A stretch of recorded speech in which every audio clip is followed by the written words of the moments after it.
Yo, what is up? How you doing, Mr. Laird? I'm good, man. How are you? I'm doing excellent, thank you. How's London? It's okay. Bit gray today, but yesterday was a lovely day. So it's going well. Hmm. Yeah, LA is always nice. LA is always beautiful. It's always not hot, not cold. The sun is out, and then sometimes the weather is shit. But for the most Yeah. part, it's always good. So today, Laird, we are going to be talking about lots of things. We have lots of things to talk about. The Serie, as you can see in the title, is the Serie A Farmers League. That's one of the topics we're going to look at. I'm really curious to see what you think. And you brought some material for us to look at too, for some comparisons. I brought some stuff. Let's see if he's gonna give an answer of this endless question of a lot of people online after Juventus and Atalanta, went out of the Champions League, especially Juventus. Everyone started to criticize the league and saying, "Oh, Serie A is the mentality, the culture, the winning mentality, and things like that." So I think it's not fair to go against the league. I think Juventus needs to get their deal with their responsibilities and what they've done with their marketing, and all the transfer. All these players. We're gonna talk. We're gonna talk about that. Don't worry. Yeah. So there's that, and also some of the international breaks. Maybe we can even look at what players are out and which players are staying. So a lot to talk about. Okay. So are you ready to start the show, Laird? Yeah, man. Forza Milan. All Let's right. go. Forza Milan. Let's do it. Let's get into the intro, and then let's get it going.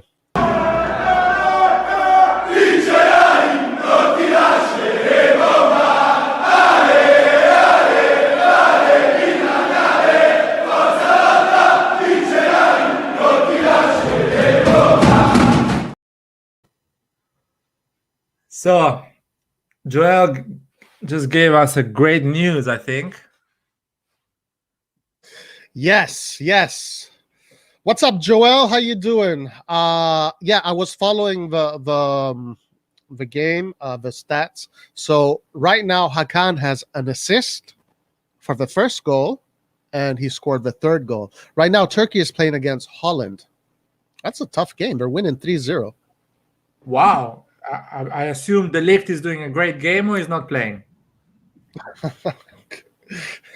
That's a good question. I don't know. I have no clue. Let me check, actually. That's a really good question. Yeah, but 3-0, and right now the Italy under 21 is playing. They're playing against Czech Republic, and they're winning 1-0. And goal by Scamacca. Oh yes, Scamacca.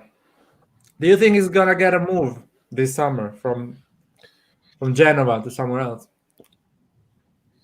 I think so. A lot of teams are looking at him, and a lot of teams consider him with pretty highly. Is he going to get a move? I don't know. Like the players that come out of Genoa never really impressed me that much. I think Genova's goal is to wait a bit before to sell such an interesting player. They want to sell it at the maximum potential. They would love to make 30, at least 40 million out of that transaction. So I don't think they're gonna sell it this summer. Probably they can do a deal like a loan and option to buy for 40 million, for example, something like that. But it's still dangerous. Let's see. But yes, I'm with you. It's not impressive at the moment as a player. Hakan can go to hell. You're not impressed?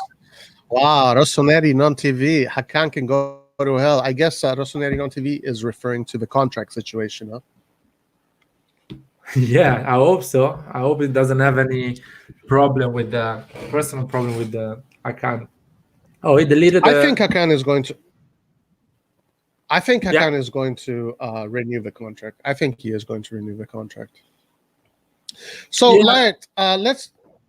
Yeah, go ahead. Finish your thought. No, I just want to say that I have the feeling that both of them, Donnarumma and hakan, they're going to sign a new contract with AC Milan. Closer to the deal, AC Milan is giving them more than what they're asking, because they're asking a lot, and all the clubs, they have difficult problems, economical problems, so they have to first of all deal with their own renewal contract, then get other players. So I think they're gonna stay to AC Milan. Yeah, I think so too. I also think that the Donnarumma is probably going to renew, even though it's going to be a very arduous task, arduous road to the renewal. I don't see Donnarumma playing in other teams. Like, he's a Milan product. He needs to be in Milan. He needs to tell his agent to fuck off and chill the fuck out and let him conduct the career that he wants to, that he should have as an AC Milan legend. Continue on this path. And he is so unrealistic, Raiola, because we all know that the most paid player in Premier League is Pogba with 15 millions. Not net, I think is gross. So I don't think Donnarumma is going to become the most paid Premier League player at the age of 22 without winning anything. No one is going to give that money to him. So I don't think he's not going anywhere. He doesn't have the market Raiola is saying, in my opinion.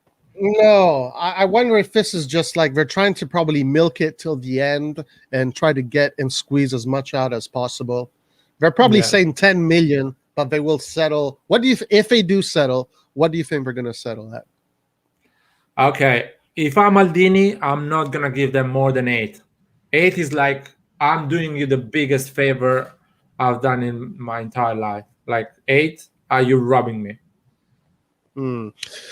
You think 8, huh? 8 is still pretty high, because like he's only 22. Then his contract is going to expire again, and then where is he going to go from there? 12, then 15, then 20. In 5 years, he can go 12, or in 3 years, he can go 12 with another team. And 8 is a good salary to potentially sell him, because if he has a 11 million contract, you cannot sell him. No one is going to buy him 50 million. Plus, on top of that, he's going to put another 15 million contract. So you need to keep at 8. So at least if anyone buys it, he's going to buy it for 50 and give him a 12 million contract, 11 million contract, something like that. I hope I think that they are going to find a price. 8 is the maximum. Yeah, 8 is the max. I think they're going to go for 7, around there, because I think Milan. I mean, I don't think Milan can pay a player 8 million. I mean, they need to get other players and pay players good money if they want to compete in the Champions League. But my prediction is 7 million. Hopefully, right. And then he's going to stay all his career, and they're going to go up and down, up and down. I think Donnarumma is going to play his whole career in AC Milan. I say it today. What do you think, Lard? Yes or no? It's really hard. I feel like he's no. I think he's gonna leave at a certain point. Maybe not this time, but at the age of 20, 26, 27, he's gonna move for a big team. Unless we are so good, we are winning everything. We are the team you want to be in 5 years. That's another thing. If we are the Real Madrid of clubs in 5 years, that's another point. You're right. He's gonna stay all his life because he's gonna be like, oh, I want to stay to the biggest team. Because we're going to be winning the champion. Guys, we have 5 Champions Leagues to win to catch up to Real Madrid. So this is the time. Oh, it's more than 5. 6, correct? Because we are at 7, they're at 13, so 6.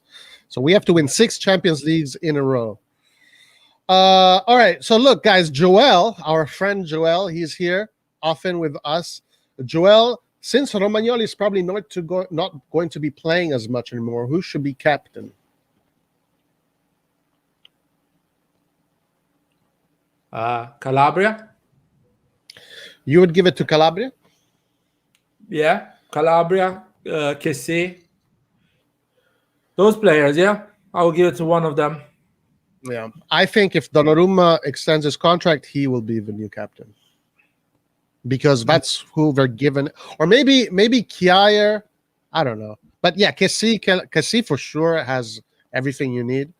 Calabria, I think Calabria is not going anywhere. He's going to be humble.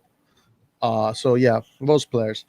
Hakan wants his wages at 6 million, right? So basically, unless he signs last, all the other players you need to sign will raise their wage demands to a suitable level around his 3 Raiola clients also. Yes, the wages are going to go up. Milan is going to start to need to have a bigger treasure chest if they want to keep a competitive team. Look at this. Look at our friend Davide Calabria says, Donnarumma. He's going to leave. Ibrahim says, I want Kessie to be captain. Kessie. Okay, let's take one more and then let's go into our topics. I think Donnarumma is a great keeper, but I feel his form is lacking since a few weeks. Too slow in the build-up and not 7 points anymore. What do you think about that? I think the problem with Donnarumma is not his form on how good he is as a player, as a keeper. The only problem is he needs to show love to AC Milan. He needs to be like, fuck the 11 million. I want to play with this team. Give me 7 is more than enough. I want to be the captain of this team. I want to make history with this team. That's the only issue I have with Donnarumma. As a keeper, he's totally good. He's really good. He's a great keeper. Yeah, he should follow Maldini's example. Exactly. I mean, follow Maldini's example. If that's an example you want to follow and to have a great career, who better than the person you work for, Maldini? Anyway, let's get into some of today's topics. The first topic I want to look at real fast, Alert, is the Under-21 Euro Championship.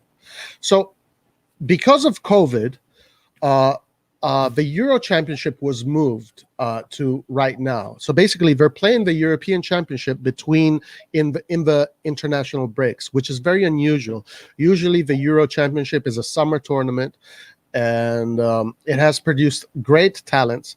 And it is a tournament that has really told us what the future looks like, especially in Italy.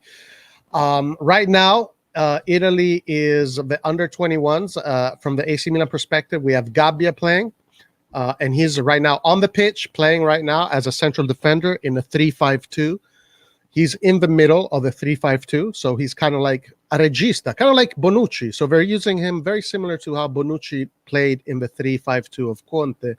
And then in the middle of the 5, they have Tonali. So right now, we have a Milan spine in the under-21s. So great experience for them, right? No, it's as you say, it's really important. The under-21, at least in the previous year, has been like a kind of understanding what the football is going to be in the next 10 years.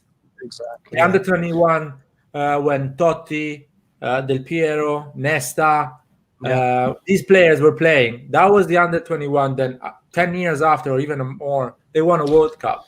Yes. Yeah. I'm going to try and share a screen. Let's see if my internet is going to hold. Let's see what happens. Okay, there you go. So far, so good. So let's look at the history of this tournament.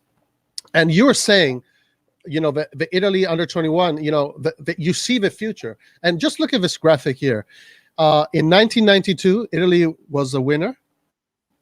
In 1994, Italy was the winner. In 1996, Italy was the winner. So between 92 and 96, the Italian team won 3 under-21s in a row, which is huge.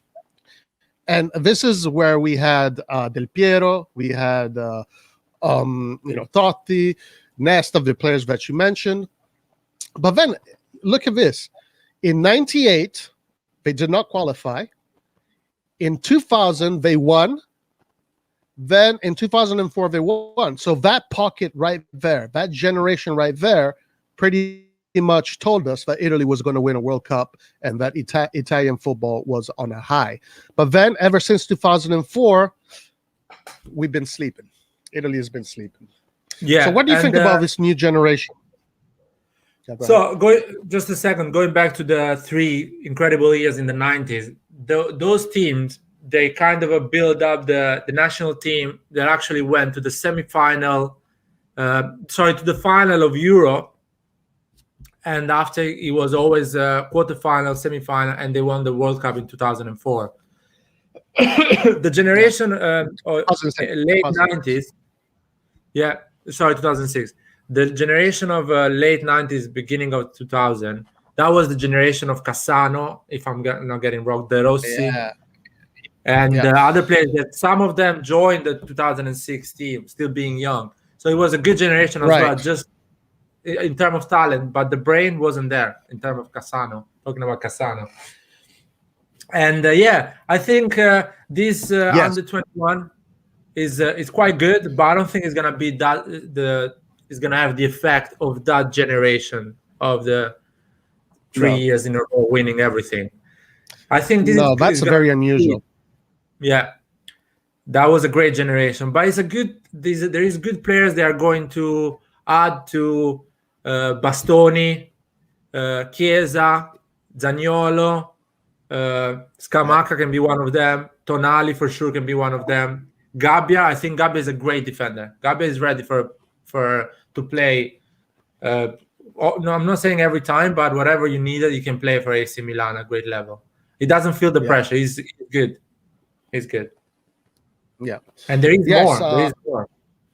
Yeah, there's many more. Yeah, and I want to just look at the 2014 that won the Euro 21. So you had Marco Amelia, who was part of the 2006 expedition.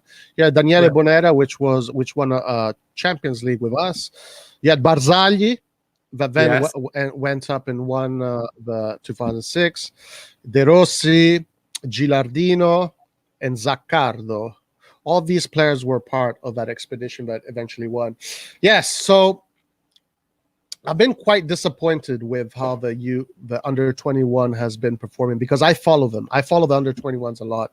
So let's see what the future brings. Anyway, now, Laert, we have this tournament. So far, Italy is winning. Tonali and Gabbia, our players are doing really good. Anything you want to add about the under 21s and what you expect? I don't think they're going to win. I don't think they are good enough. I think France is really good. The youth of France is insane at the moment. At any level. Yes, from the first team until the under 16, probably. They are the best at the moment.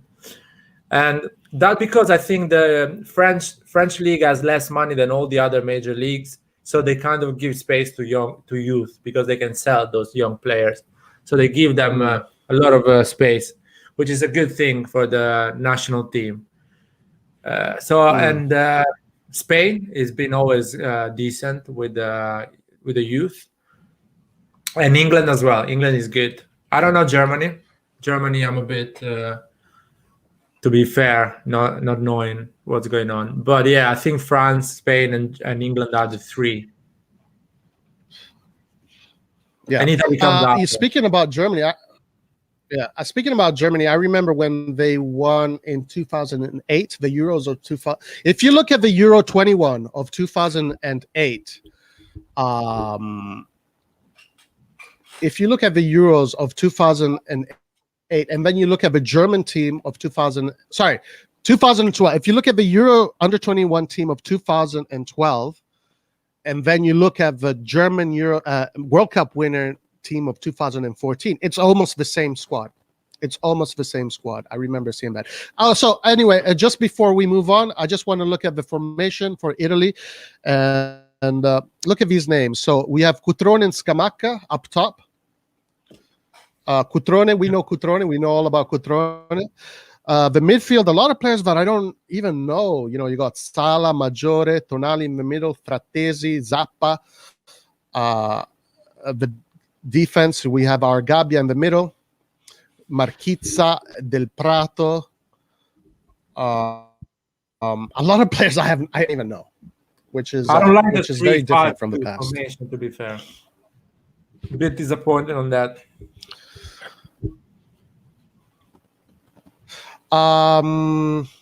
Yeah, it is unusual. Anyway, so let's look at some of the comments our friends are saying. No player is bigger than the club. Hate players who hold clubs to ransom. So I think he is referring to the. Does Aaron going to go live or not? RossonARI TV. Aaron is going to be with us next week. He couldn't make it this week, but we're looking forward to seeing Aaron. He has a lot of insight, a lot of heart. He's a hardcore AC Milan fan, so we're looking forward to seeing him again soon. Okay. Cassini should come back from Cassano should come back from retirement. Nice. Okay, so Mike Asto says Gabbia's looking very good in the game now. Really has an old school Italian center back style. I like how he plays a lot. So you were saying you have a lot of faith in this player, huh? Yeah. I think he reminds me a lot.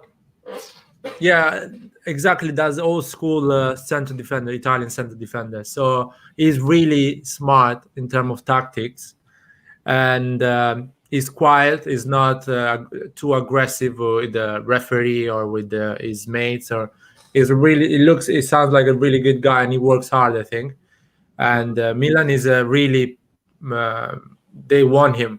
They're gonna wait for him to come in the first squad and play properly. I hope so. Yeah. They see him as the next Kier, for example, because in 2 years Kier is not gonna be, performing like now. Age is just coming for everyone. Yeah. Just so you know, Laert, Czech Republic has tied the game. So right now it's 1-1. And it was an own goal by Giulio Maggiore. So Italy scored an own goal. As we were talking about the under-21, those fuckers scored an own goal. So with that, let's move on to the next subject. Let's start with the Milan call-ups. And let's see who is going to be on the road, what the players are looking like. So I'm going to share this right now. Straight from the AC Milan website. Hold on.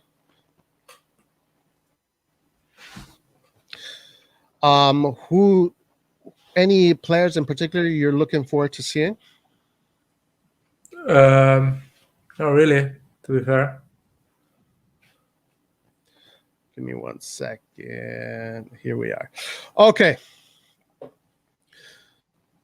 So these are the players that are going out. So we have Matteo Gabbia and Sandro Tonali for the Italy under-21s.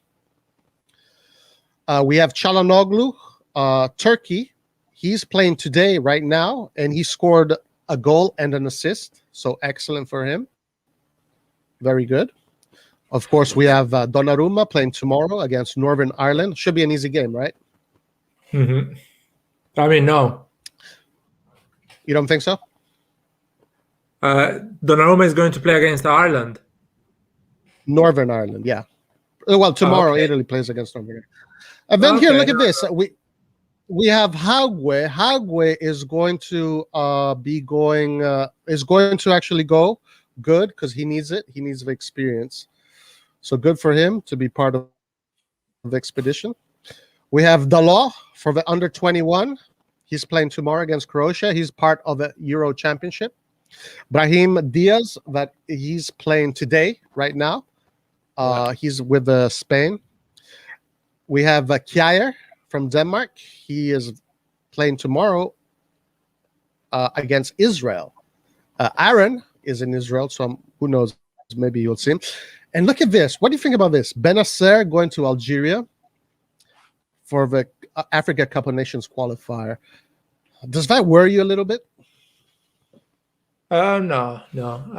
As a player, like Benacer, he should be clever and understand how much he has to push. And at the end of the whole thing, AC Milan is paying him, and he wants to show his talent with the club.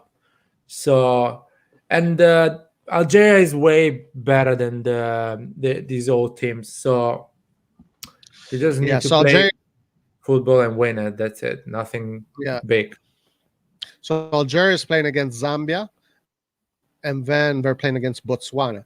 So you know what? Hopefully this can get some match fitness into him, and then he can come back to Milanello with some match fitness. So maybe, yeah, that's a positive outlook. Okay, then you have Franck Kessie, of course. He's going to be going for the Ivory Coast. He's playing against Niger and then Ethiopia. And then we have Rade Krunic. He's got a call up. You know, Rade Krunic is a starter for the Bosnia and Herzegovina team. Probably. I don't know. Yeah, no, he is. I follow. Probably Pjanic is the star over there. No, he's not a star, but he is a starter. He usually plays as a mezzala or as a wing.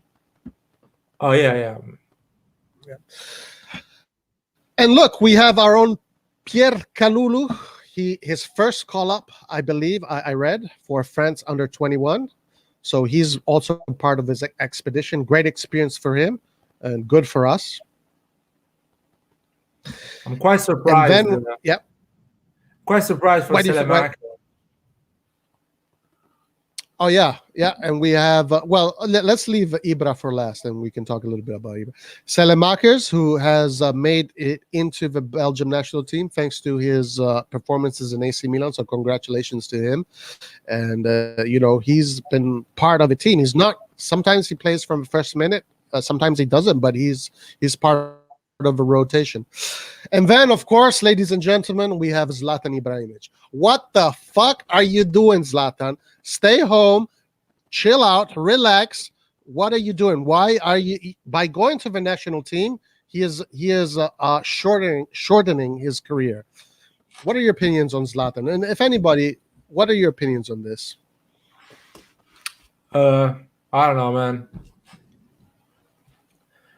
It's weird, but what we can say is Zlatan. If he wants to do it, he wants to go to the World Cup, yeah? He wants to go to the World Cup, yes. So, oh my God. I don't know, man. He's old. He gets injuries so many times. Yes. And one thing, Larry, is that one thing that with all these players out. Oh, by the way, Leao was supposed to be part of the Portuguese under-21 national expedition. And who else? And Rebic was supposed to be out for Croatia. So both those players stayed at Milanello to work on their injuries. So, and then Calabria would have gone for the Italian teams. So in total, we would have had 17 players out for national duty, which, to be fair with you, is not the best number, because in the past we would have 20 players, 21 players. We've had almost our whole team in the past in national duty. Yeah, the whole team was always gone. Yeah. And this is funny. Kangoose says the national teams comes to Zlatan. It looks like, and another thing, guys, that is very weird and a hot topic for debate is, where is Theo Hernandez? How in the hell doesn't he didn't even make the under-21s? I think he's not able to play for under-21. They already have 3. I think he's over 21 quota. They already surpassed it. But I mean, how are you not even going to bring him on the bench, or even just get him involved in the national team? How are you going to leave a player like that out?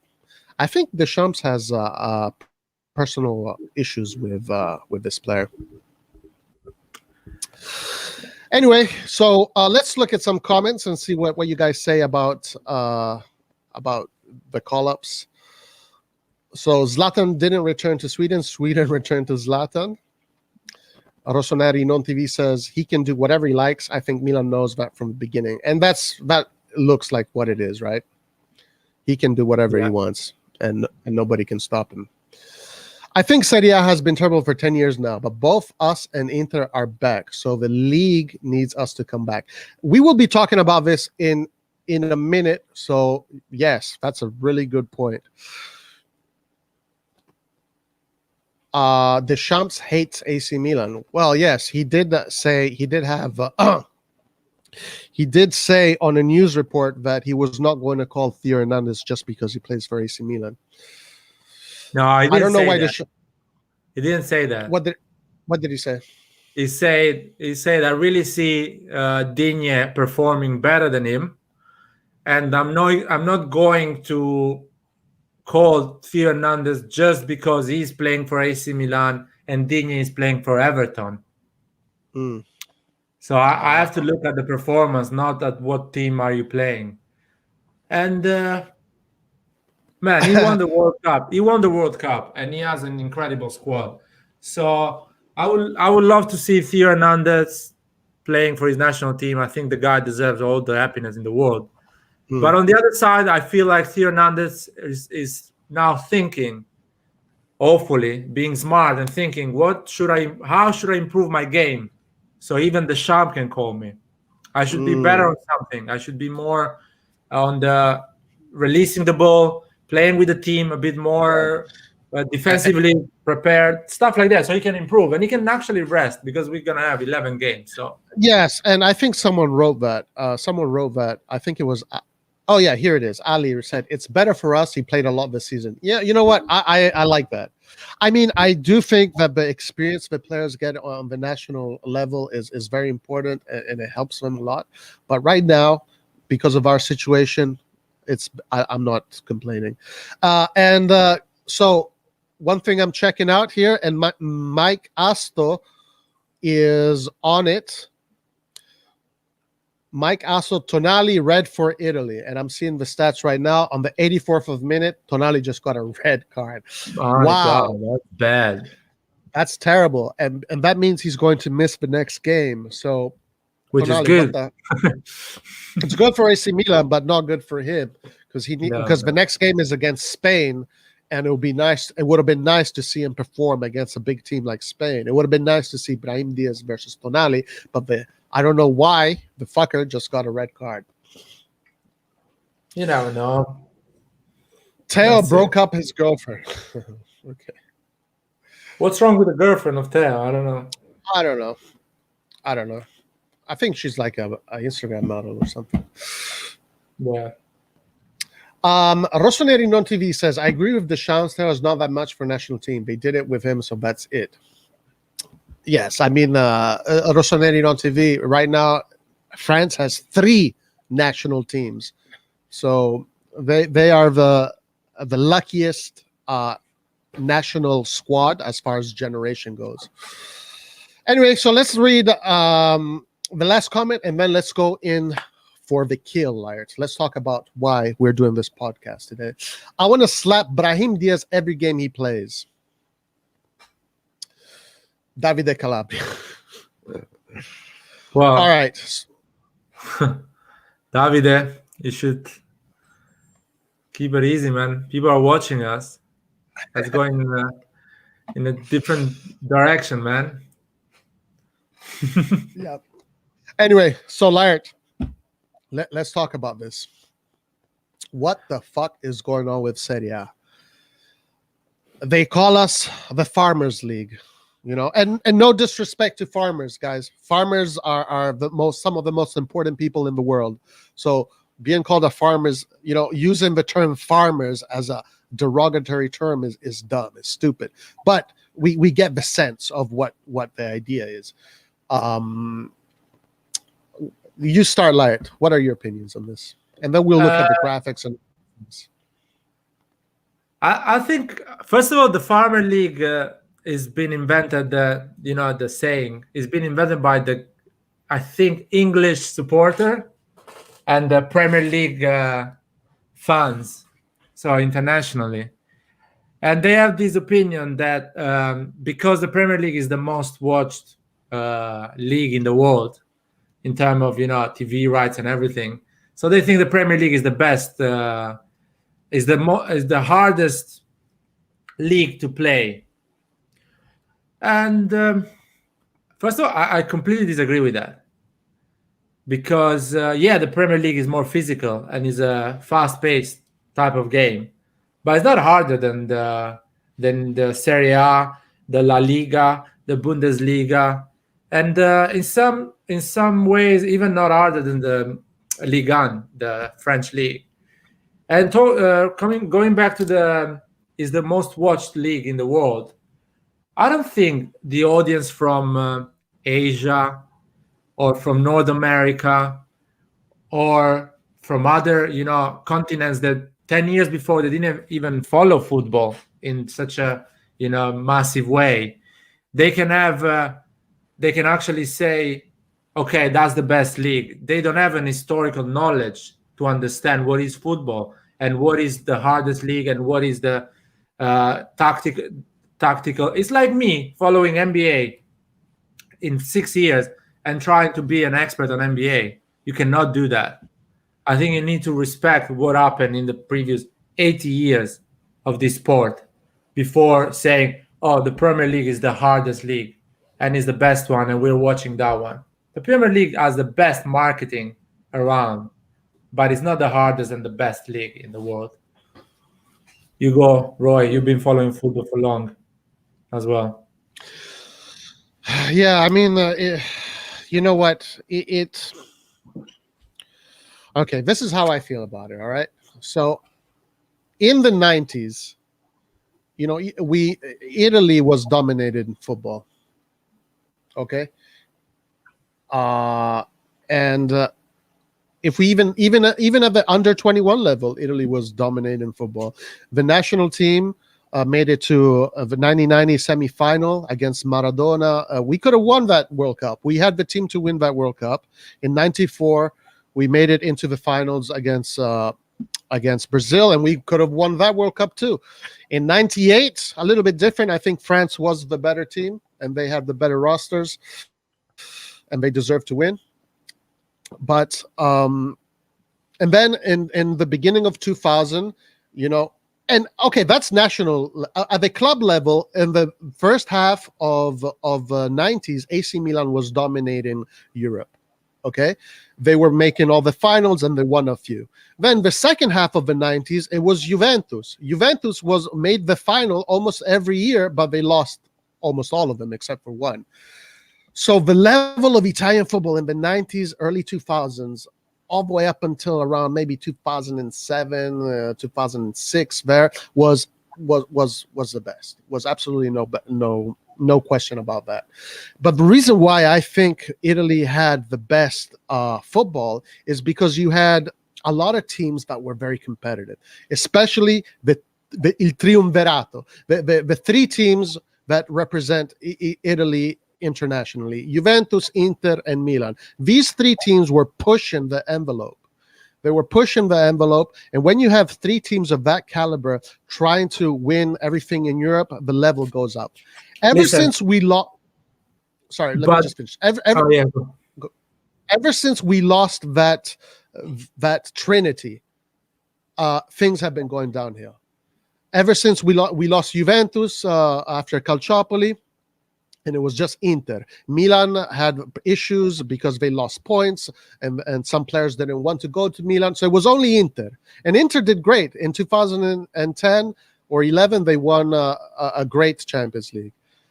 But then after that, it was all Spain and Germany and England.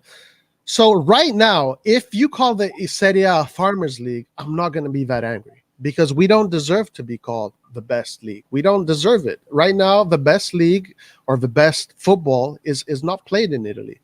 It's Spain, it's Germany, and arguably even England. So to be honest with you, the term Farmers League, as far as the Serie A goes, does not offend me. I believe that you have to win on the pitch. Trophies determine who is the best, and unless we don't win trophies, we don't deserve to be called the best. Whoever's winning trophies deserves to be called the best. All right, go ahead.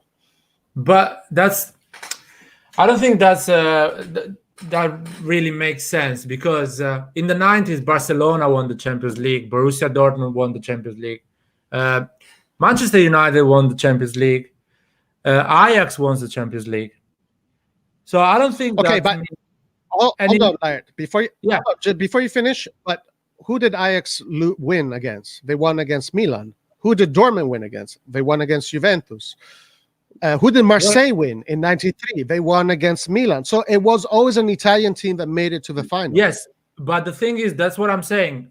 We were good in the 90s because we had the money.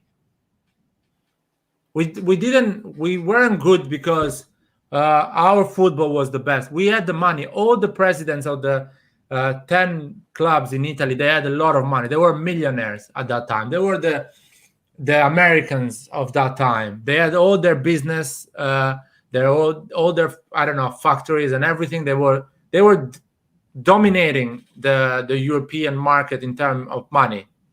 So that's why the league was getting success in a European level.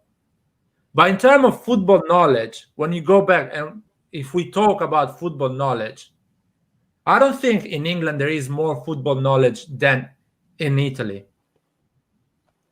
Because if you have football knowledge, you don't get Mourinho, Guardiola, Klopp, Tuchel, Ancelotti, all these managers from Portugal, France, Arsene Wenger, another one who did the English football and the history. Arteta is a Spanish one. These are all managers coming from the farmer leagues.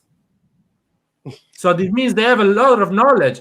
And the only manager that actually is playing decent football and is English is Brendan Rodgers. So they don't have knowledge. I'm sorry about that. But they didn't show knowledge. I didn't see any English manager come in Spain, in Italy, and win everything. But I've seen Ancelotti, first year in Premier League, winning straight away. I've seen Conte, first year in Premier League, winning straight away. It's not so hard. Conte struggles a lot in Italy. In England, go to win it straight away. I do want to challenge you a little bit there. You're talking about coaches. As far as coaches go, Italy is always going to be, either one or two, as far as coaches go. What about France? France doesn't have the same pedigree as far as coaches go. But I think it's the coaches. When it comes to coaches, you have the South American coaches that are very good, that have won a lot. You have the Italian coaches that are very good, that have won a lot. You have the Spanish coaches that have been doing really good, Del Bosque, Guardiola, and the German coaches. Yeah, you're absolutely right. When it comes to England and the Premier League and the production of coaches, they're definitely lacking. So that does say there is something there that when it comes to the idea of football, that the English are lacking. And that's a fair argument because the results, mathematics is not an opinion, and the results show that. But what about the players? Let's talk about the players. Like, about what's going on with the players? Again, the players come from a farmer league. They come from France. They come from Germany. Timo Werner, Kai Havertz, and Hakim Ziyech, 260 million. They come from two farmer leagues on the mind of a Premier League supporter. They come from Lewandowski. If tomorrow goes in Premier League from a farmer league to a Premier League, he does 30 goals tomorrow with 33 years old with the defensive of the Premier League. Easy, without even struggling. Yeah, okay. Laird, hold your thought. Guys, I have a big announcement. We have Ari in the house joining us. And here we go. The king of AC Milan reviews, Mr. Ari. I like that introduction. What's up, guys? What's up, Ari? How you doing? Can you hear me? Unfortunately, yes. Laird, I've been hearing a lot of your controversial statements. Farmers League. Are we discussing Farmers League? Yeah, we're discussing Farmers League. What is? Have you been listening to what we've been talking about? Do you have any opinions? I was in a meeting. I was listening to you guys when you were discussing. The last I saw was Jens Petter Hauge and I think Benacer. You were discussing the international games and all of that. No, actually, yeah, Benacer, and then I had to leave. But Here's you're still on the Farmers League, right? Yeah, man. Let's go ahead. Yeah, man. I think it's all cyclical, right? If you take the past 40 years into consideration, there was a good 10-year period where Italian teams people were afraid to actually travel to Italy. That's what I read about because of Italian defensives, that they were so intimidating. They were considered so good, the Italian teams. And then there was this whole English period, which is an ongoing period because of the money they have available to it, to their league. Then there's Real Madrid and Barca, who pretty much ruled over football for well over half a decade. So I think it's all cyclical in terms of the what league is the best league in the world, or what league is producing more champions. When it comes down to Farmers, the label of a Farmers League, here's why I actually don't get so pissed off when people call the Serie A the Farmers League. Here's why their argument is somewhat, unfortunately, strong. The fact that Piemonte Calcio or Juventus have won the league 9 years in a row, it does not matter what factors play into that. When an outsider looks at that list of winners, and they say Juventus, they see Juventus for 9 years in a row, and coincidentally in those 9 years there hasn't been one single European champion from Italy in terms of the European championships, the Champions League and all. You have an argument to That's not an argument. How is that not an argument? It's not an argument. When I'll tell you, it's not an argument. Juventus has more money than all the other clubs. That's why Manchester United has all the more money than all the other clubs. Roy shows the graphic. All the other graphics make the same money. Hold on. Yes, we'll get to the fiscal aspect in a second. Let's not talk over on top of each other one at a time. So Laird, Ari, did you finish do you have more to add to what you were saying? I'll just finish by saying when a team wins 9 leagues in a row, that league, and also keep in mind that league has not produced a single champion in terms of European champions trophies in those 9 years, then that league has the right to be called a Farmers League. Okay, now before Laird, you go because you want to challenge this thought. I am more in agreement with Ari here. I think if you don't win, then I'm okay with the banter. I think if we win, then if you banter me because I win, then you are the one that is not so clever. But I agree with Ari. Laird, you don't agree. Go ahead. Tell us why. It's simple as that. Juventus is playing the Champions League even when Italy wasn't a Farmer League, and they won it once, man, in the last 30 years.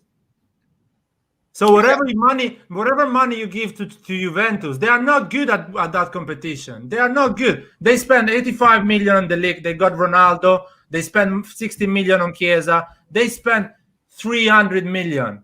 And they are not good at the Champions League. If you give that money to AC Milan, which is playing in a Farmer League, they go with 90,000 people in San Siro and then go and win the Champions League. Doesn't matter if it's a Farmer League or it's not a Farmer League. Ajax, Paris Saint-Germain, coming from the Ligue 1, went to the final last time. No English club was in a semi-final last time. Yeah, Lyon beat Manchester City in a Champions League. Do you think Manchester City is a team for a Farmer League? No. The Champions League is a completely different other game. You can spend all the money you want. If you don't have the history, the people in the club that know how to win it and what it's about. Okay, tell me this. If Manchester City or Liverpool or someone would win the Premier League 9 years in a row, wouldn't the rest of Europe shit on the Premier League? And it's never going to happen because the first 7 teams in England, they earn 150 million each on TV rights. That's why it's never going to happen, because all of these teams, the first 7 teams, they earn the same amount of money and helps the league to be more competitive. But in terms of football knowledge, they are way behind in Serie A, La Liga, Bundesliga, and probably even Liga 1. All right. I want to say this, and then we're going to go into the financial stuff. I disagree with you, Laird. I really disagree with you, Laird. I don't think money is the factor. I think it's more about the players. It's the culture, the mentality, the brand of football. Absolutely. And I think Italy has been lacking when it comes to this, especially in culture. The culture of going outside of the borders and winning games and winning trophies, that is gone. Unless Milan comes back, that is gone. And also the players. I mean, we were watching how the under-21s had this huge run of success. All those under-21 players that won those tournaments in the 90s and in 2000, they are the Italian players that won the Champions League in 2003, 2005, and won the World Cup in 2006, and then they won the Champions Leagues in the 90s. And Italy didn't even qualify for the World Cup, the last World Cup. Well, what does that say about the league? Yes. Italy right now is suffering from a generation of players that are just not as good as the previous one. And I think, you're right. You said a cyclical thing. I think I see that. I see a pattern in the history of European competitions and just leagues, etc. But cycles do exist. They are real. And right now, Italy is not in its cycle.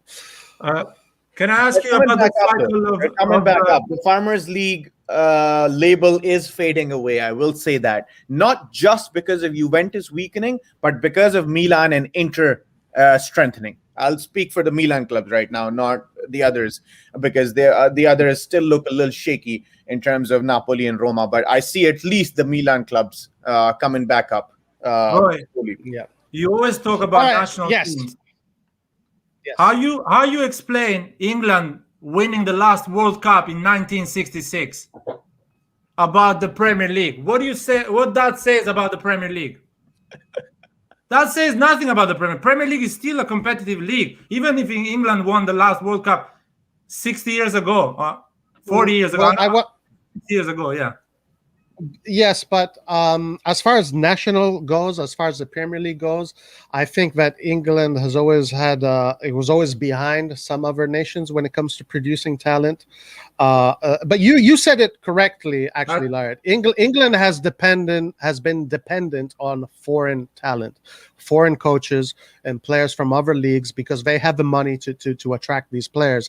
So England's situation is a little bit different. Italy has more been a country that has relied more on itself. Of course, we've had players come in from different countries that were phenomenal, but the history there is a little bit different. Anyway, Laird, Laird brought us some things, some diagrams to show us, the difference in money that the clubs make in England and in Italy. Laird, what do you want to start with, England or Italy? I'll start with England. I need just the one in England. All right, let me see if this is the one. Okay, go ahead, take it. So, first question to the public who is following anyone knows the last team, the 20th team? Huddersfield Town. Yeah, anyone have seen that team play? I have not. No one. Exactly. What it says about the league, and they are earning more than Juventus in terms of TV rights. Oh fuck! They should talk to Juventus if they have football knowledge. They have their own stadium. They are playing in the best league in the world. If somebody says they should be in Champions League with that budget. Other clubs with the half of that budget are going in UEFA, in Europa League, and Champions League. What it says about Arsenal, 152 million pounds. It means 180 million euro just TV rights. They have their own stadium. They make money with merchandising. They have the audience of United States and Asia, and still they don't produce better football than Sassuolo. What he says about the league, or what he says about the football knowledge in England. Or look at Newcastle or other Burnley. These teams, they don't know how to play football, and they have money to spend like Real Madrid and Barcelona. That says a lot about knowledge in England about football, and says a lot about the farm leagues. I think it's not about culture. That's not even about culture. They always business. It's a good business. In England, football is a good business, but they don't play better football than all the other leagues, for sure. Ari, do you have anything to say about this? He does make a point that the money in England is very different from the money anywhere else in the world. But at the end of the day, I still think talent beats money. We've seen multiple times talented teams just off of teamwork go all the way to the final of the Champions League or the Europa League or even a league without having tons of money, but just talent. Take teams like Ajax, teams like Atalanta, Leicester. All these teams weren't bought out by big Arab billionaires, but they did something. But Lard still has a point. Money. You can't say that money doesn't have a role to play, and which is why the Serie A needs more global advertisement, more global recognition, so that we could get to a stage where we can compete with these leagues for how much money we're earning. Yeah, and I want to add something. So, of course, the money factor is a big factor because the more money you have, the more talent you can buy. But I don't think that money is the ultimate ordeal here. And let me tell you why. A little bit because of my experience. So for some people that don't know, I coach football, and I've coached here in Los Angeles for the Espanyol Academy, and I coached for the PSG Academy. And just there, the difference in the curriculum, the difference in the philosophy is night and day between the Espanyol team, from what I experienced, and the PSG team.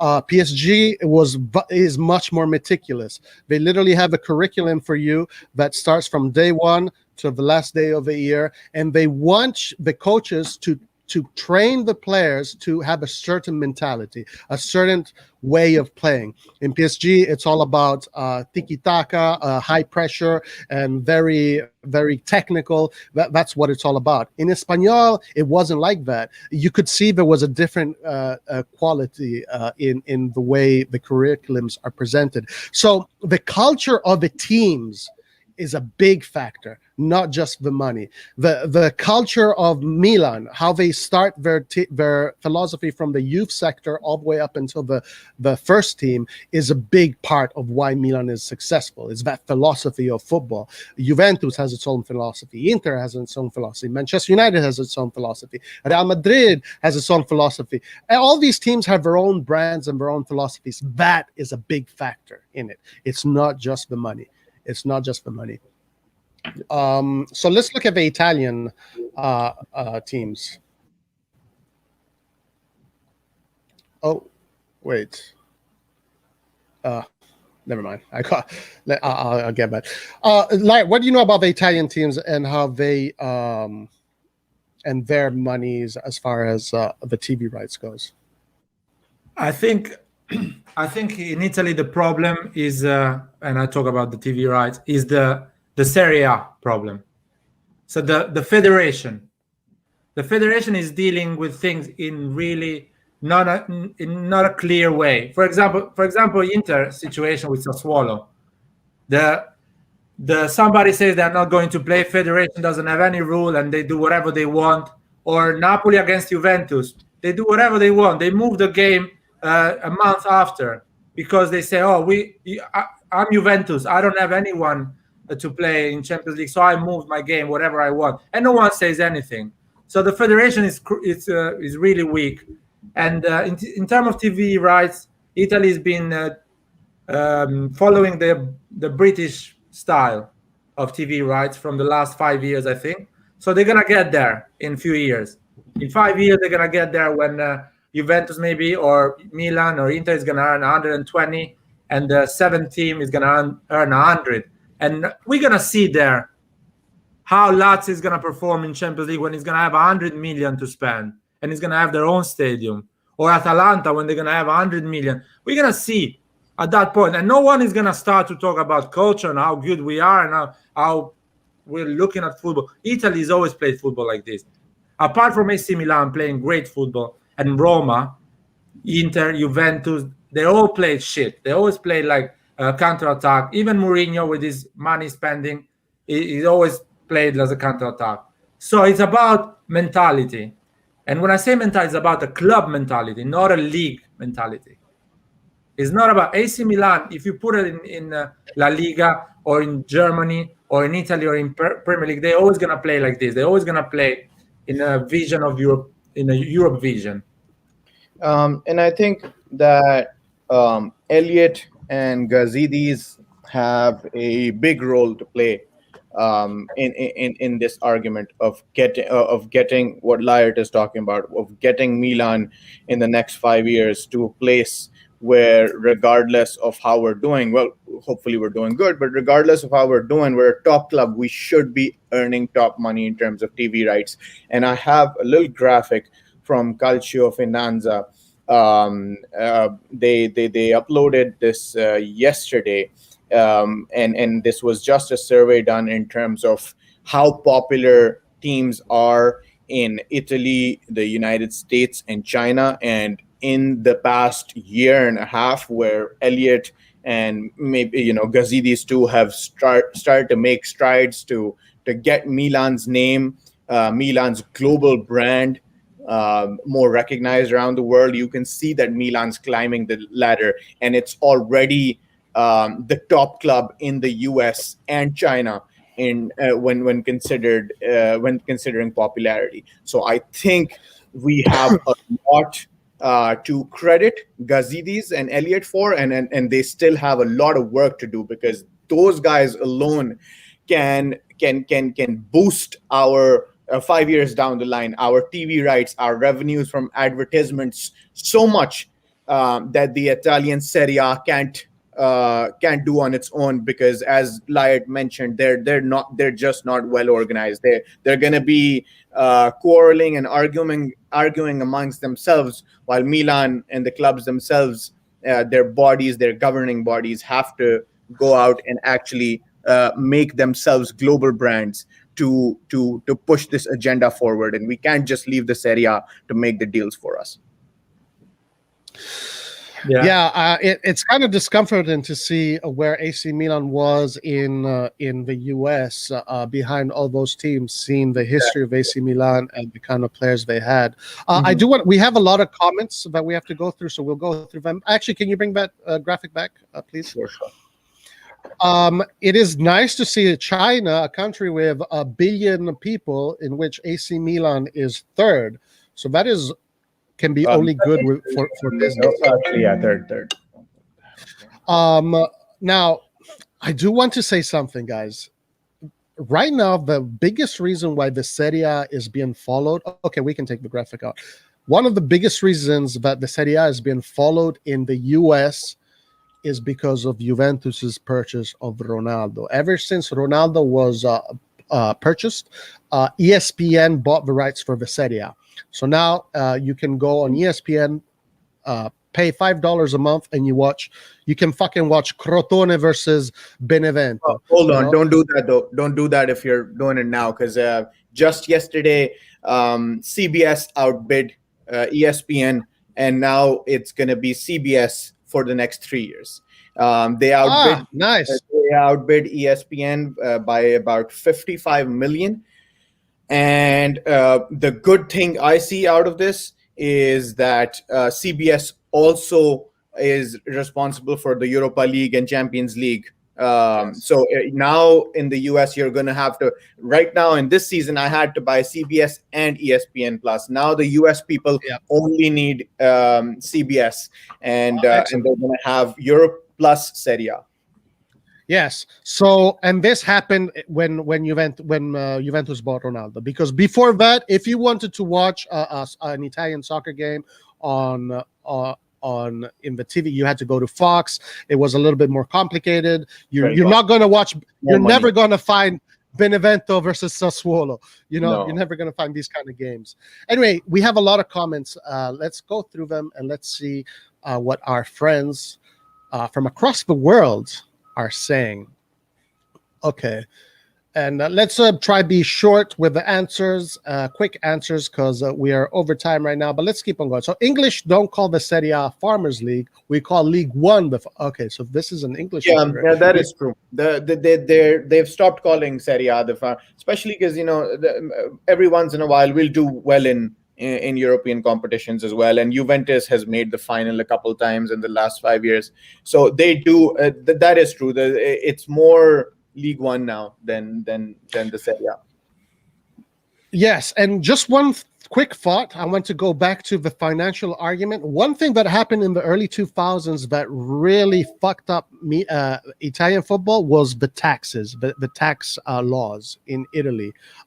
They right now, if you're paying more taxes for a player in the Serie A than for a player in the Spanish league or the English league. And that's one of the reasons why the English and the Spanish league can afford higher wages. So Italy is a mess politically, economically, and that's also one of the big parts of the lack of talent. Anyway, let's keep on going. Ali says, I think it's mainly a financial problem and the mentality of Italian coaches needs to improve. They're just a focus a lot on defensive tactics. They often don't score enough goals to win Champions League. This is a good argument. Italian coaches have this reputation of being very defensive. Any short answers from you guys? Yeah, I've heard from some people saying Serie A football is boring, but I don't think it's as big an argument as just the global branding. I think global branding is probably the most important factor over here, not whether teams are playing defensive or offensive football. And you think that? Go ahead, Larry. No, I think that's not true. We have 200 goals more than the Premier League in the total goals as a league. And of course, the marketing is going to sell it in the way that the Premier League, there is a lot of goals. And Manchester City is playing offensive and Manchester United is playing offensive. But we saw Manchester United against Milan. We saw a team, AC Milan, with no money, with no striker, attacking more than a team with 150 million budget and staying defensively and going in a counter-attack. So, okay, on comment and on YouTube and all these people on Twitter, everyone is going to say Italian coaches, they are defensive play. This is what Laird is talking about, by the way. Laird, keep going. Yeah, exactly. See the amount of goals, basically 160 goals more. So I don't think Italian coaches are defensive. Allegri was quite offensive with AC Milan. He became defensive with Juventus because they're not the type of supporters and they want to win and stuff like that. I think it's just a misconception. All right, but I don't think that really reflects what happens when the teams from across Europe meet each other, because Italy is definitely suffering when they play against English teams. We lost against an English team. It was pretty embarrassing. How there's no Italian teams anymore. Right. The only team left is Roma, and Roma is one of the reasons why in Italy they're scoring so many goals is because Roma concedes so many goals. So it's a weird conversation. Okay, let's keep on going. Another argument for the Farmers League is, again, Inter is going for the title and the way they got knocked out of the Champions League. These things is what people on Twitter and Instagram and social media look at when they call us the Farmers League. They're like, they don't look at the 9-0 Manchester United against I don't know which team in Premier League. True. If that happened in England, in Italy or in Germany, straight away the comment is Farmer League. Yep. If it happened in England, no one is writing Farmer League. Everyone is writing, what a goal, Martial, what a goal, Rashford is the best player in the world, and stuff like that. Wait a second. We're not talking about domestic stuff. We're talking about what happens when the argument is not whether Serie A is a shitty league. The argument is, why is Serie A so shitty in Europe? And you talk about 9-0. I remember Manchester United winning 7-0 against Roma in the Champions League. Yep. So yes, that's why they call us the Farmers League, because Manchester United goes at the Olimpico and scores 7 goals against Roma. They beat us 7-2 the last time we faced them. in the Champions League. Who? So, United. Okay, So, on one aggregate? You mean question. on aggregate? On aggregate, yeah, 7-2. Right. So Barcelona is a farmer club. What is this knowledge? I mean, you cannot- Barcelona got their ass kicked by the best team in Europe. It makes sense. Well, even Roma got his ass kicked. Barcelona right now is not the best team. Anyway, let's move on. We have a lot of comments, so to catch up to. We got to keep these a little bit short. So Juve was the only club who was able to compete in Europe in the last 10 years, but they didn't have enough winning mentality to win. What more winning mentality do you need? They had so many people who had won stuff. They had coaches who had won stuff. I don't know what more. They're just at the end of the day, the root of Juventus is just a toxic, shitty club, and that's why I feel like. You know what? Allegri had this beautiful interview. He was on Italian TV. He had a 1-hour interview. It was really insightful, and he said that the only problem that Juventus had was that he faced the two best teams that were at the time playing. Real Madrid was a better team, and Barcelona was a better team. Anyway, RossonARI TV, one of our faithful, says, I think Italians are, this is a great thing, and I want you guys to comment on this. RossonARI TV says, I think Italians are missing the meaning of entertainment. They just play to win matches. This is something that we've been talking about for many years. Do you think this has something to do with it? Ari, you go first. I'm not sure what exactly he means by entertainment, but if he by entertainment means focusing on the global brand, then I agree with him. Let's talk more about the football, what you see on the pitch. Yeah, true. There isn't much entertaining football in our league. Although I would argue that the current Milan in 2020 played some pretty entertaining football after the arrival of Zlatan Ibrahimovic. So for entertaining football, I don't think you can play entertaining football with a good but non-superstar loaded team. You need a superstar at least to make the football entertaining, and I think Zlatan did that for us. Yeah. Also, Atalanta is playing entertaining football. True. Napoli plays a little bit of entertaining football. But is this a problem that is affecting us in Europe? Because the Spanish teams is all about entertainment.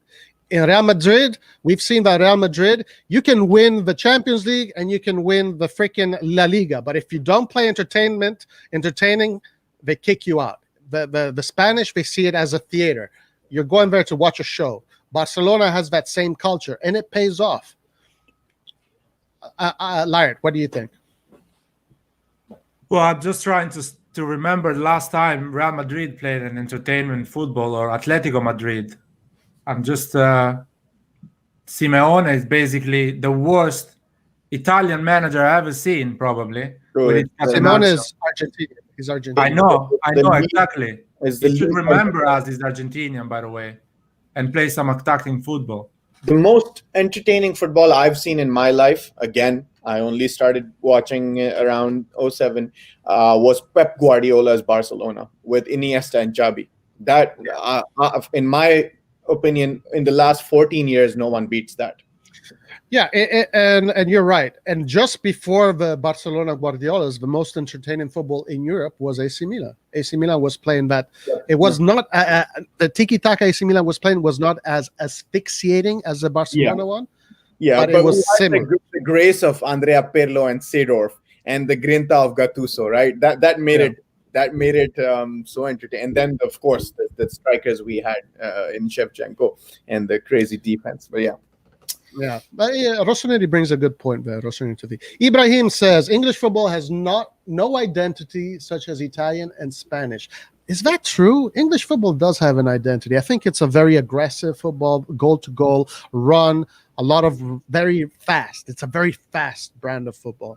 Not necessarily technical. I think Italy and Spain are superior when it comes to technical football, but when it comes to speed and physicality, I think English is up. The English probably beat us there. What do you guys think? Yeah, no, I think English football does have at the end of the day, that is the home of football. So maybe it goes away for half a decade or so, but English football will always have an identity to it. Yeah. Lart? Yeah, it's. I agree with you in terms of identity, but I disagree on the fact that there is no technique. No. I'm not saying that. Hold on. I'm not saying there's no technique. I'm just saying that Italy and Spanish have something more. No, not at the moment. I still, as much as I think Serie A is not a farmer league, I need to be honest and tell you that they have more money, so they buy the best players in the world, and they can buy the best players in the world and move the ball and play better football if they can do it. But You think England has more of a technical culture than Spain and Italy? at the moment, Really? they have better players. Real Madrid doesn't have enough technical player than has Chelsea or Manchester City, even Liverpool. Hold on. But we're talking about the football in general, the general football of the country. I mean, Spain's school of teaching football is the number one. They will always have the ball more than you. They will always have, you can't even compare Spanish's philosophy of football to the English football. Maybe, but it's really hard to get that, in a general way, to understand if the whole league is more technical than the other league, on the whole football is more technical. It's really hard to do that, because if you think technical and about Spain and you see, I don't know, Atletico Madrid, you think there is no technique there. Of course, the players are technically valid, but you don't see it. It's really difficult. Every league for sure every league has their own spirit, their own way of winning a game and playing. That's for sure. All right, let's go. Okay, let's keep on going. Yes, by the way, Çalhanoğlu had a great game. Turkey today beat Holland 4-2. Çalhanoğlu, absolute participant, star of this game with an assist and a goal. So good. And guys, Italy had 2 red cards, by the way, the under-21s, and Tonali Ari got a red card today. So he won't be playing against Brahim Diaz next game. Joel says, I feel that England have no right to call any leagues a farmers league. English teams have 2 out of the last 10 Champions League. Good.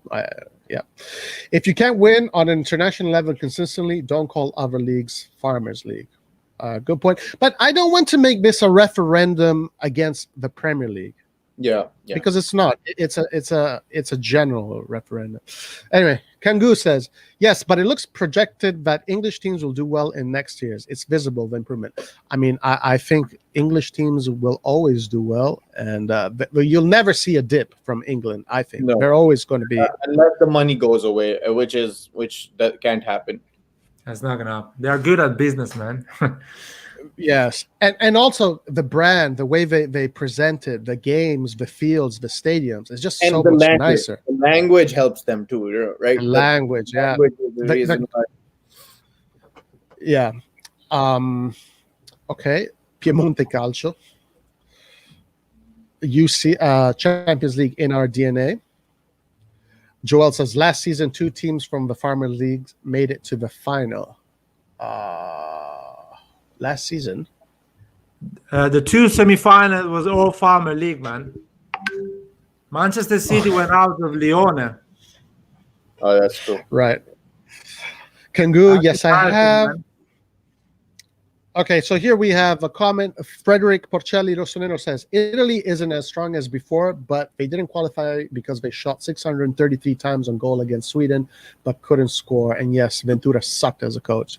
Yeah, Ventura was just... And I remember that Italy-Sweden game. That game was like one of the most frustrating things I ever saw.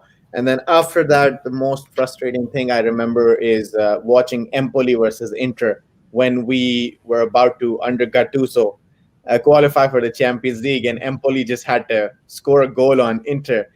And they again, just like he said, they took 633 shots on Inter and it could not score. And with 1 point behind. Davide Romano says, damn, Lart, You should be a lawyer. Are you thinking about that, Larry? Maybe. No, man. I'm too good for that. All right. Skillert says money can't buy class. Look at how Manchester United assistant coach pissed off Pioli. Hey, I want to talk about something, guys, really fast. Pioli was kind of outsmarted by Scholes, by Solskjaer. Do you guys think that Solskjaer showed to be a smarter coach than Pioli, especially with that substitution of Pogba on the wing, and then Pogba scored from a position in which a winger is in that space of a winger? I mean, go ahead. I don't think he was outsmarted. He just had a fucking bazooka on his hands in his arsenal, and he played his card. I think if you break up, I'm a big fighting fan. If you break up these two games into four halves, Milan takes it 3 rounds out of 4, and that one round, which would be the last half of the second game, that half I would give to Manchester United. Milan overall still played better for me 3 out of 4 rounds. And no, I don't think he outsmarted Pioli at all. In another night, Pioli's weakened, injury-struck AC Milan could have knocked out United easily if things, fell our way. What about you, Larry? What do you think? I think Ole is not a good manager. He has an incredible team, not the best for sure, but he has an incredible team, and they play worse than Atalanta or Sassuolo or Lazio or even Larry, I'm talking about the Milan. That game. Solskjaer against Pioli, that specifically that second half, the second half that Milan lost. I'll tell you what happened. He had Pogba in the bench. He put it in, and Pogba scored. Ole Gunnar Solskjaer didn't do anything about that. But he put him in on the wing, which was kind of surprising. No, he did it on the wing because he's such a defensive. How you call it? Such a defensive minded manager. Sorry, that he had to put it on the wing. He doesn't want to lose a player in the middle to defend. Mm. And he knows Pogba doesn't defend, so he wants to put it on the wing so he can go. Yeah, that goal was very right place, right time kind of situation. Exactly. That didn't really, for me, no, he doesn't win the battle, not yet. So it's a no. Pioli is a superior coach, you guys think? Or not, but Ole definitely wasn't superior. Maybe it was, maybe I'd give them a tie. Both of them, I mean, these two teams almost were just as good as each other. So I wouldn't say Pioli was superior either. Maybe because he had half his squad injured, but Ole also had major absences. So answer would be no. Yep. Okay. Frederick Porcelli says Milan needs its own stadium and market in Asia. 100%. That's also another problem with Italia, and maybe Liard can shed some light on this. What the fuck is wrong with the government, man? Why don't they let people breathe? They aren't letting us or Inter breathe. Exactly. That's my point. That's my point. It's not the football or the managers or the players. It's about the country not letting this industry grow. They don't put the industry in a position to grow. They are killing the industry. And these are they are politicians. They are not players or managers. How did Berlusconi didn't not help this situation? He was the leader of the country. See, that's the point. People see him as a leader of the country, but the Agnelli family is his first enemy, man, in Italy. Really? And Agnelli is the biggest family in Italy. Yeah, and do you ask yourself the question, why Juventus is the only club who owns a stadium in Italy? They're not the only club that owns a stadium. There are many clubs. Well, the biggest one, the 3 biggest only global brand that, basically, yeah. Udinese have their own stadium, Sassuolo have their own stadium, Cagliari have their own stadium. About the biggest one. They don't really matter. That's the thing. These are the only... Yeah. Well, look, I have to say this. I'm going to criticize a little bit Italy. When it comes to politics, Italy is not the politicians serve themselves more than the country right now. So we're having that very big problem. Anyway, let's keep on going because this is a very good thing that Alberto Balus says. This week there was Allegri and Capello on Sky Sports, and they both said that it's about the DNA of the club, not the budget or coach. Each team has its style of football, and it's true. He did say that. So, guys, we have two main actors. Capello, he won tons of Scudettos all over Europe. He coached the national English team. He won maybe the best Champions League final for AC Milan in our history. And then we have Allegri, who is also very successful. They say, if they are saying it's not about the budget, it's about the DNA. So should we listen to them and just agree with them? Can I ask you a question, Roy? They're right. You've seen the interview, yeah? Yeah. You've seen all the interview and you understand Italian. So yes. When they ask him what happened to you when you were managing AC Milan, and he said, when the club sold all their best player, I had to realize that I didn't have good player in my team, so I had to change the way of coaching them. So the question is, these managers in Italy are coaching in a certain way because they don't have the talent and don't have the money to buy the talent, not because the mentality. Even Allegri changed his way of coaching because he didn't have enough talent at AC Milan, and he had to change the way he was playing. You bring up a great point, and it's absolutely true. Either you create the talent in your home, like Barcelona does, but Barcelona spends a lot of money, or you find a way to buy talent, because if you don't have talent, you're not going that far. I mean, that is also a good point too. Skillert says it is about money. We need Louis Vuitton for AC Milan. Oh, that would be nice. It would be sexy. Arnault, that's his name, something like Arnault something, owner of LV, H&M brands. Arnault. Yeah.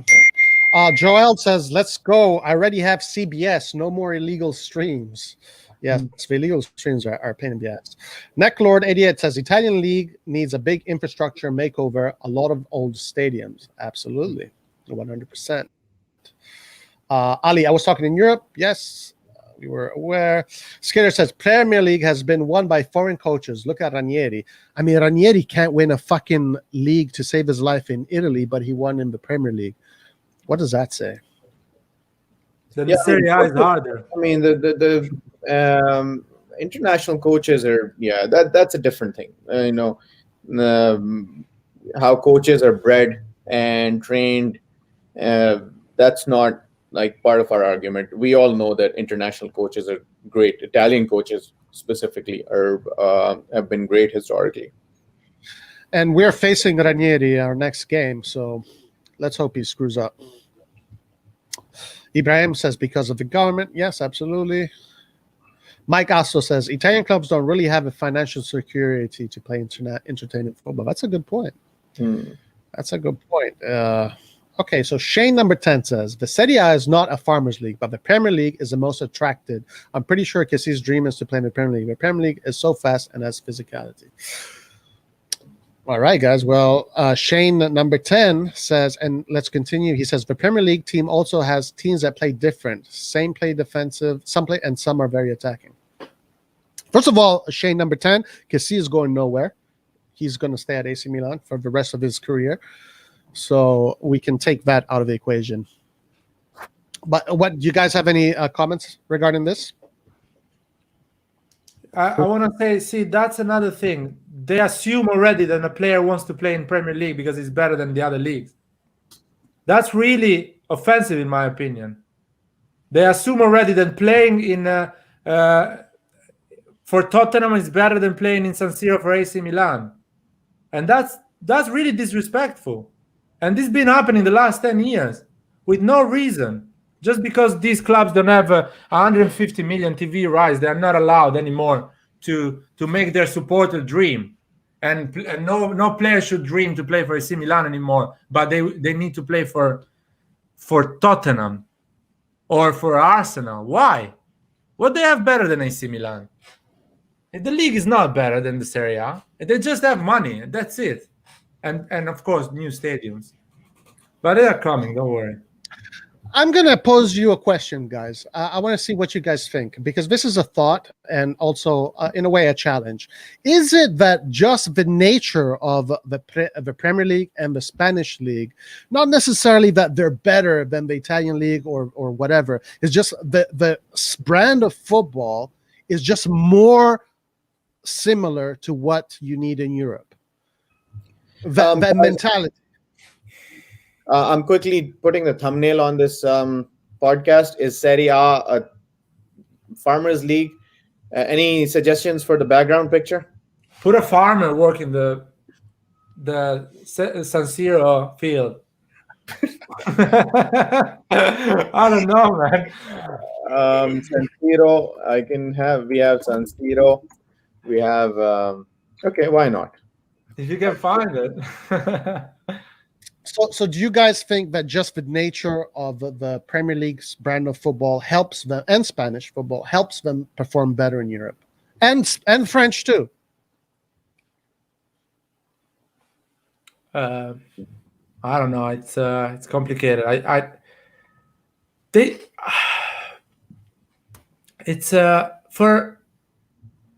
In Europe, it's like Champions League right now is 13 games, if I'm not wrong, if you go to the final in a season of 9 months.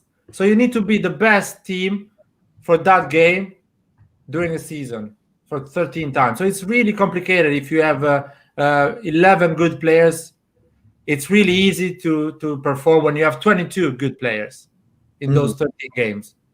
And that's just a matter of money. It's not a matter of tactical knowledge or something like that. It's just a matter of money. You have 22 good players. Guardiola has 4 fullbacks, all of them the value of 50 million.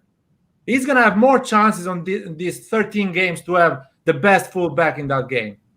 And he has 4 center backs, 50 million each. He's going to have more chances than Juventus, Inter, Milan to get 2 decent fullbacks to play that game. It's statistics, it's money, it's everything.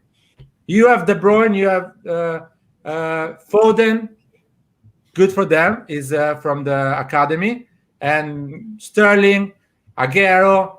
They have a lot of players, and they have 2 for each position. There is a world-class player that can play for us as a first choice.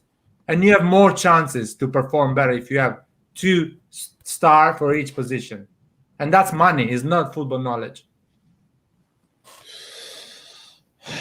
I mean, there's a lot of truth in what you said right there. So Lucas on mobile says, I think Lucas is from Portugal, so I'm assuming Portugal is playing right now, and he wants to watch. No, Lucas, this podcast is more entertaining, and it's more educative. But no, thank you, Lucas. We wish you the best of luck against Portugal. Skillard says, if other leagues are so fast, we can't expect Slow Magnoli to leave. Slow Magnoli. Kangu says, to be honest, I wouldn't be surprised if Kessie supported an English team because he's from Africa. Look at Partey. Well, Kessie has already said that he wanted to play in England, right? Before he even joined AC Milan. But I don't think. I think that he's going to cement his roots into Serie A, into Milan. Me too. That's a good idea about the thumbnail. Yes, and Skiller with a great idea. Photo of Ronaldo as a farmer, as a thumbnail. I can't. I'm not that good at editing. Otherwise, when we have a proper graphic designer, then you know some graphic design. Ask if they can do something like it's too late. It's too late. That guy's sleeping. he's in India, so that's 2 a.m. right now. Fair enough. Shane Tan says the Premier League gets the most money and popularity, and the Premier League is the hardest. If you ask players like Pogba, Werner, and others, all admitted how hard the league is.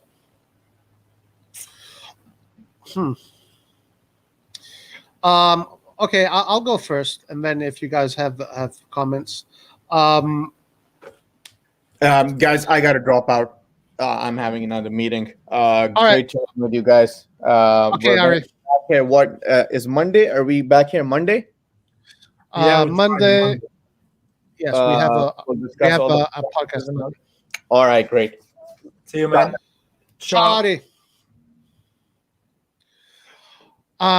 Is it is true that you have players saying that the Premier League is harder. I think Ibrahimovic also kind of mentioned that the Premier League was very tough for him to adapt. It's that the Premier League has this style of football that is just very fast-paced, very direct, very offensive, and you need to be physically fit to play in the Premier League. You need to be an athlete, you need to be a real athlete. And sometimes if you're a slower player that focuses more on technique, you could suffer. I mean, that's what I can imagine. Any thoughts? I mean, thoughts about Pogba saying those things and Timo Werner, I think, yeah. I think they don't know how to justify the amount of money are taking and the poor performance are putting in the pitch. So they have to say something. They have to say the Premier League is difficult, not the fact they are not performing, because they're probably, I'm not saying good enough, but probably they're not doing what the manager is asking them.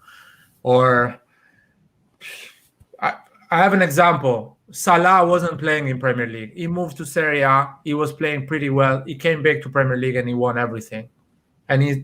So I don't think it's because the Premier League was difficult for him. He just didn't find the right environment, the right manager to put him in the right position and made him performance.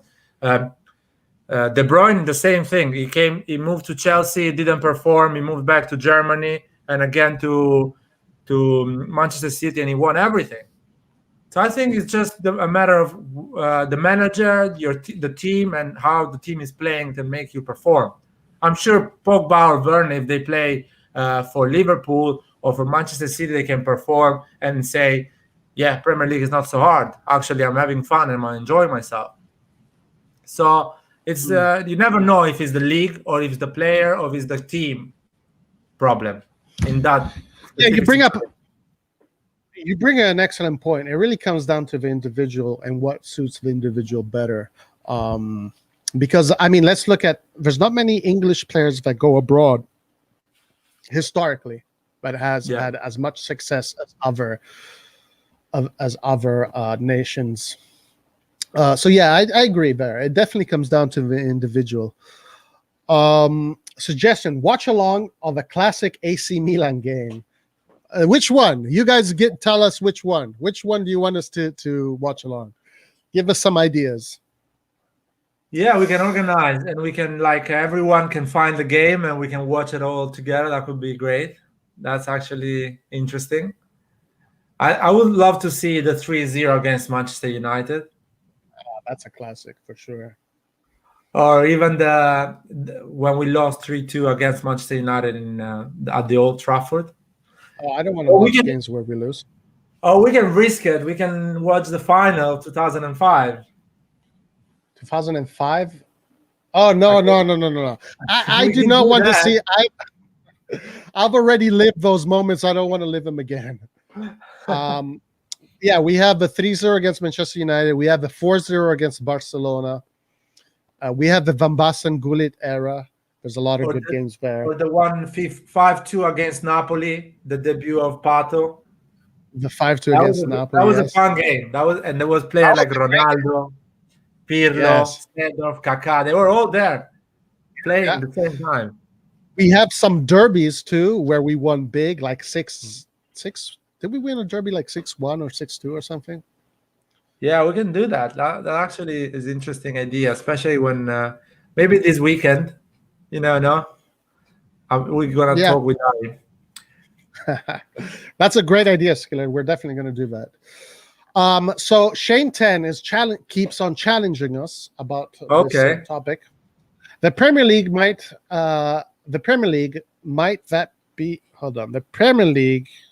be the best in terms of quality. I don't think the Premier League is the best in terms of quality, but it's the hardest, and there has been a lot.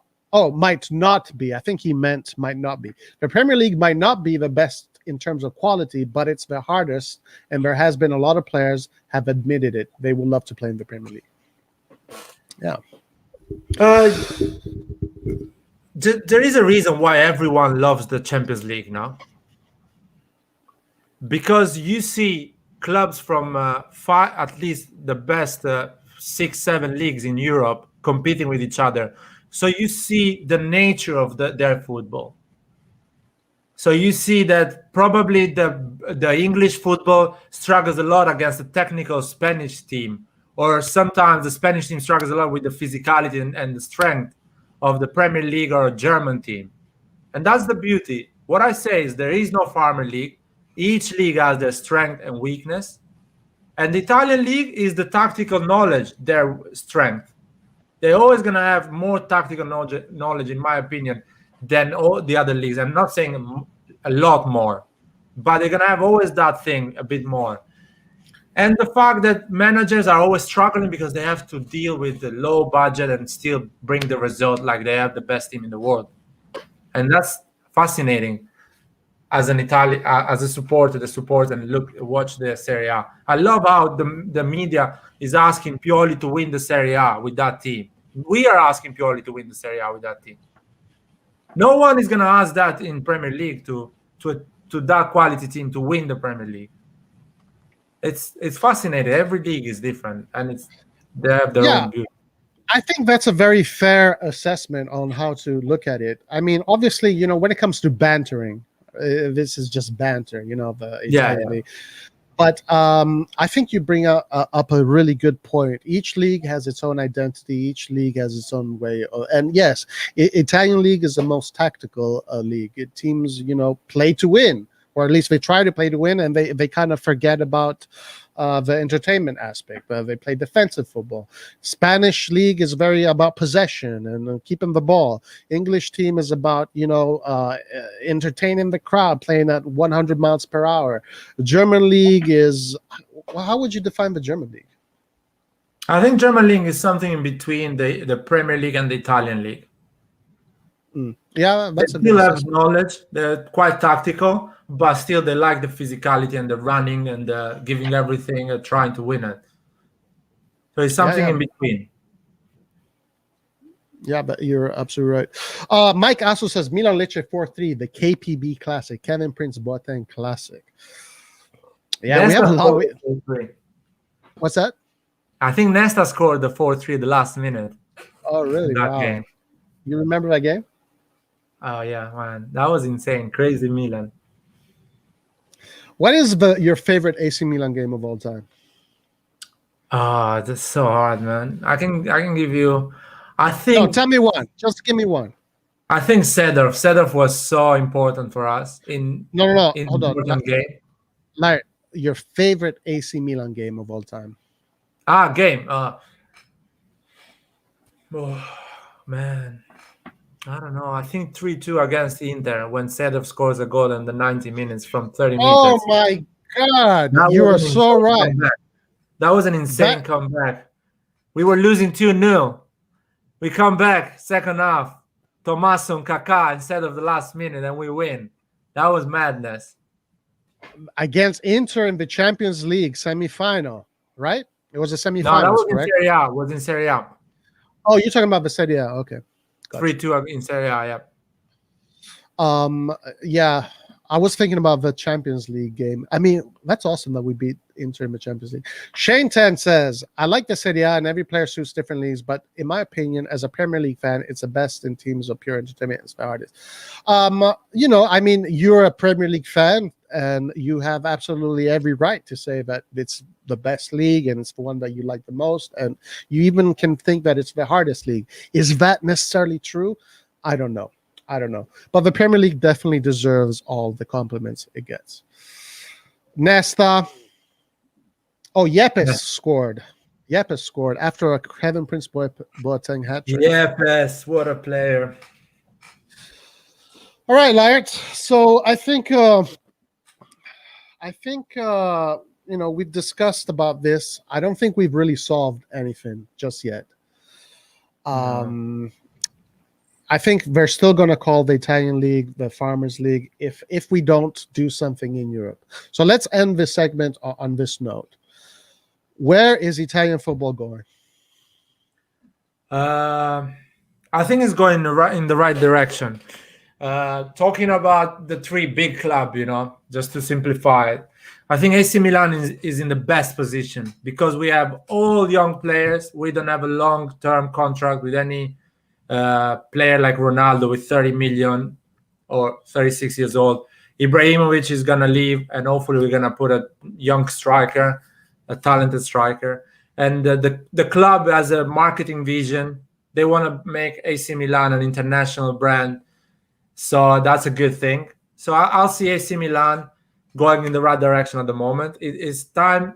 If we keep the top four for 3 years in a row, we're going to be leader in Champions League. We're going to be great in Champions League. Inter, I think Inter is in a bad place because they invest a lot in old players. So they need to change a lot of things. And money-wise, they don't have money. It's a problem. And Juventus is going in the right direction. They just need to get rid of few old players like Ronaldo, Dybala, and all those not quality players. But I like Kulusevski and Chiesa. And so I think if each team gets their own stadium and it starts to control their environment and to invest in marketing and everything, I think the Italian football is going way more far than Spain.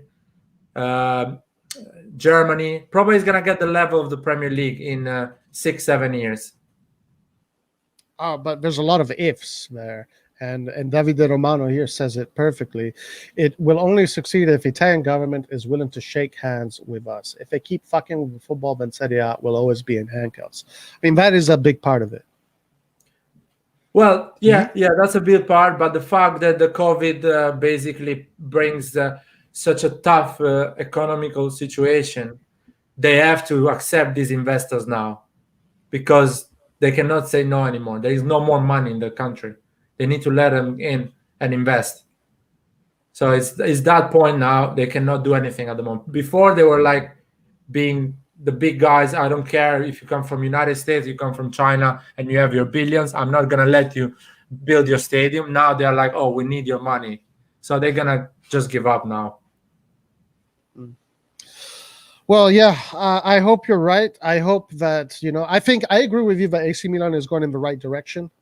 Inter has these financial issues. If they can keep their team and just renew it, it would be nice to see them also compete and push the other Italian teams. Juventus, I think, is building a freaking strong team for the future. So hopefully they continue in that direction, because I honestly want to see all Italian teams succeed. All right, last thing, Larry, and then we close the stream. What the fuck is wrong with Roma and Lazio? Especially Roma. Roma represents one of the most important cities in Europe. Just for what that city represents and being the most populated team in Italy, maybe, I don't think it's the center of commerce. I think Milano is, but Roma is the second one, if not the first. A city like that, why aren't they as big as Real Madrid? What the hell is going on there? Does it come down to culture? What's going on there? Yeah, I think it's an historical issue, or if you want to say it, historically, Italy has been divided by regions, by at least 5 or 6 main cities: Turin, Milan, Florence, Rome, Napoli. Those are the big major cities in Italy, and Venice, even historical. So that's why football is so divided. Spain has always been 2 cities, 2 big major cities, which is Madrid and Barcelona, and all the money goes there. So that's why they grow these big 2 teams. England has the similar issue in football. They have a lot of teams. They are all rich, and they're all competing with each other. Germany has just 1 team and 1 big city, the richest one, which is Munich. So and France as well. Paris is the only city and the big and the most rich city in the country. So Italy is gonna always be like this. Rome is never gonna be leader. Milan is not gonna be leader. Turin is not gonna be leader. They're always gonna be there fighting for the attention. And all about money, man. When money is gonna grow in Italy, in the football business in Italy, a lot of things are going to change. The new generation is more open-minded. They want to play attractive football. They want to have that full stadium, like you can see it in England. They want to have those sponsorship, and that marketing. They want to sell the Serie A for 3 billion or 4 billion, like Premier League sells the competition in all around the world. It just takes time, and they need to speak English, man. That's important. They need to start to speak English. Managers, players, everyone who is running the country, they need to speak English, because the world speak English. They want to hear what you want to say. The interview, Allegri interview, everyone wants to know what happened. Just Italians know what happened. That's a great point, and I think that point leads me to think that Roma has this issue there when it comes to culture, and they're just so. They're so, tribal in a way, and they don't want to expand. Anyway, Lart, so excellent podcast today. We spoke about many things, and we're going to do a few more lives coming up soon. So, any last words? Forza Milan, subscribe, like, and thank you guys for following us. That's always great. Thank you. Yes, sir. Guys, everybody, thank you for joining us today. Please, as Lart said, like, share, subscribe, help the RossonARI TV channel grow. And let's see what happens with all the AC Milan players that are going to be performing during the international break. Let's see what AC Milan does against Sampdoria. Hopefully this break is going to be good for AC Milan, and we finish in the top 4. All right, ragazzi, ciao, arrivederci, Forza Milan. Ciao, Forza Milan.